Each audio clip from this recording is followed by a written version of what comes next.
That's the first time I've got to use this fine hammer that Chris Johnston made for me. And Chris got a company called Adventure Forge, and he's a one talented blacksmith.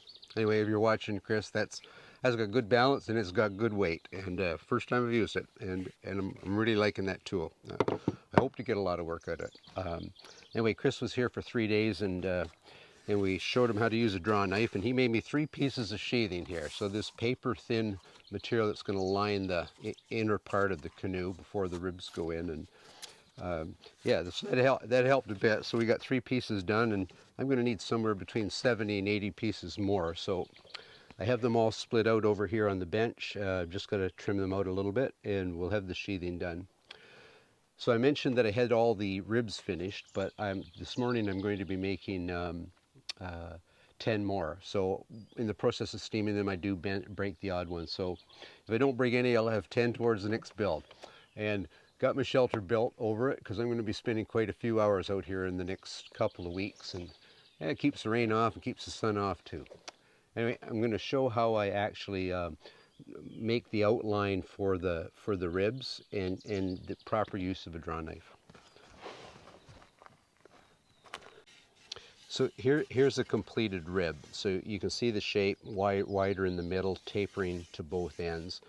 And those ends will get tapered down even more once I determine the length and when they're actually cut off.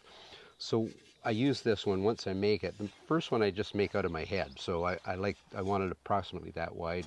And it's about 2.5 fingers.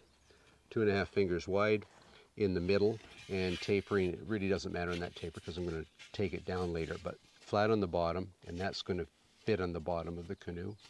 And it's round. If one looks at the profile of it, we've got sort of a curve shape to it, and it's approximately 1/8 of an inch on either side and about a little less than 1/4 in the middle. So that's the shape we're looking for. So once I've made that first one, I've got a model. So I'm going to lay this guy on a blank here, get it approximately where I want it, and then I'm going to draw out the line. If I really wanted to be totally authentic, I would probably use a sharpened piece of charcoal, but I'm cheating a little today. I got myself a pencil. I'm not sure from a wee bit of history when the pencil was invented, but anyway, it's a handy tool for me to use. So we've got an outline on the new one. So now we're ready to carve it out. So before I get into actually doing the carving, a little bit about the draw knife. And you can see this one's missing a handle.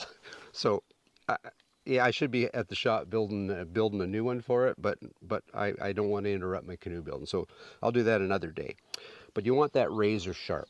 And I mean razor sharp. One should be able to literally shave with it if it's going to do a proper job. So how I manage the use of it, what I need is a guide or an edge. So I'm going to find that line and I'm going to follow it on about a 45-degree angle. So basically I just follow along that line. So I'm just following that line with the upper edge of the draw knife. Once I have established that's going to be my shape. Then I've got a guide to take the side down. And it's essentially, it's going to stop the blade pretty much on that first cut I made. So we're going to do the same on the other side.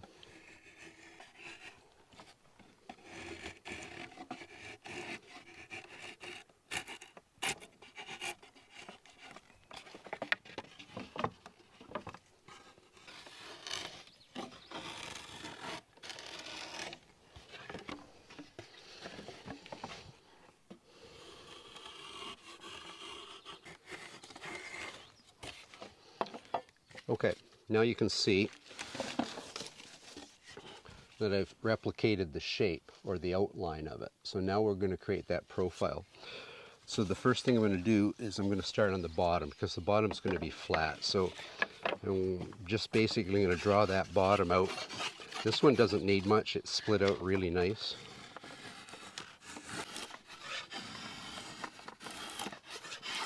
Yeah, this one virtually needs hardly any work. Just one side's a little bit high. We'll flip that guy around, we'll finish the bottom, and then we'll put the profile on the top.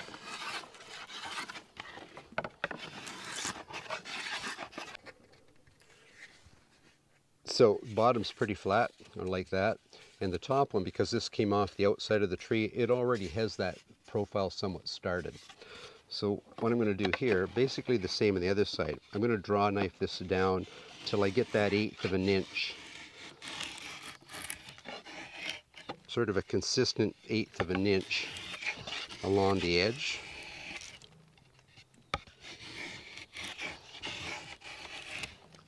And the same on the other side. Once I have that established, then I'll take down that middle till I end up with just under 1/4 of an inch. The reason we want these sort of curved on the top is this is the part of the canoe you're going to be kneeling on. And I got old knees, so that works. So now I'm going to just take that middle down.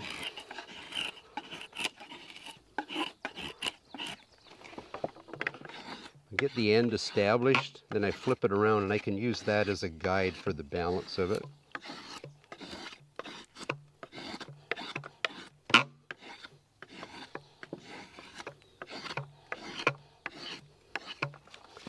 So we'll get a close-up here. We can see that I've established the profile. So I have an 1/8 of an inch on this side. A few high spots, I'll take them down in a minute. Roughly an 1/8 of an inch on this side. If we look at the end, I'm just under 1/4 of an inch in the middle. And they're pretty flexible. This one's a really clear one, so I know this one's not going to break. But some of the ones that I make will have imperfections or knots in them, so you got to be careful. They're okay as long as the knots aren't right at the bend, the spot that one's going to bend them once I get to the steaming part. So that's how one makes a rib.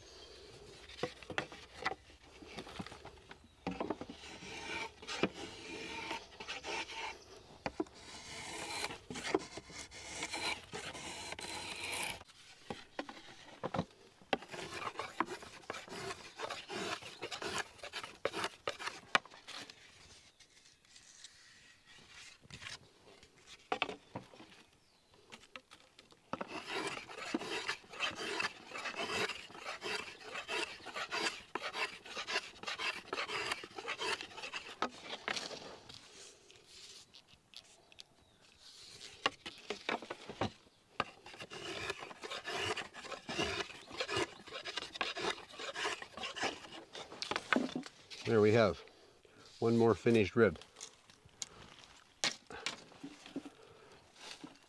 And on to the next one.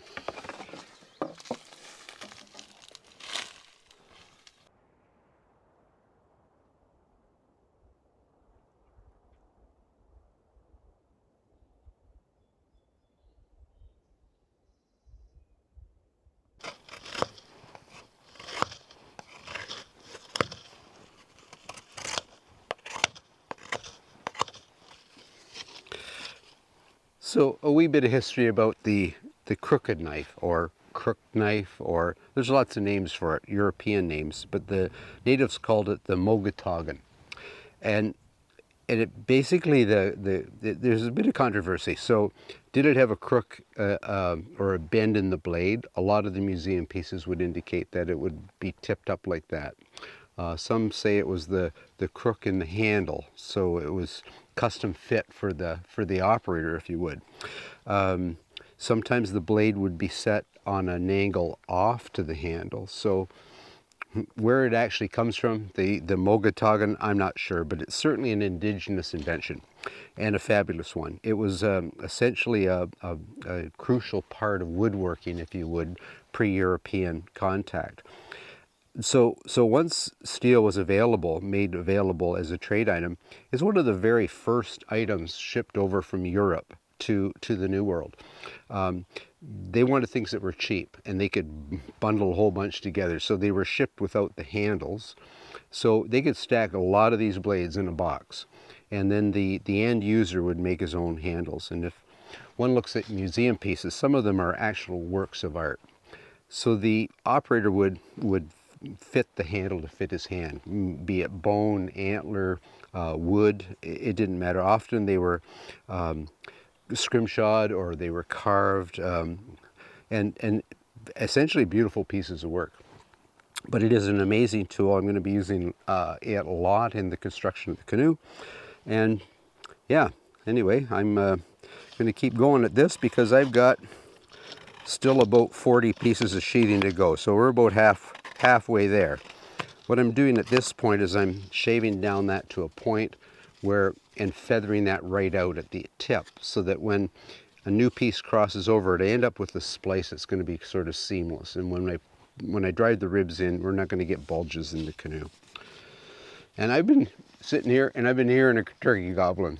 And if we think about our ancestors, if there was one essential thing that they needed, it was food. So that's my priority this afternoon, because I think I may have some luck here. I've got one turkey, and I'm going to take Jenny here, and I'm going to head off here and see if I can get myself a second.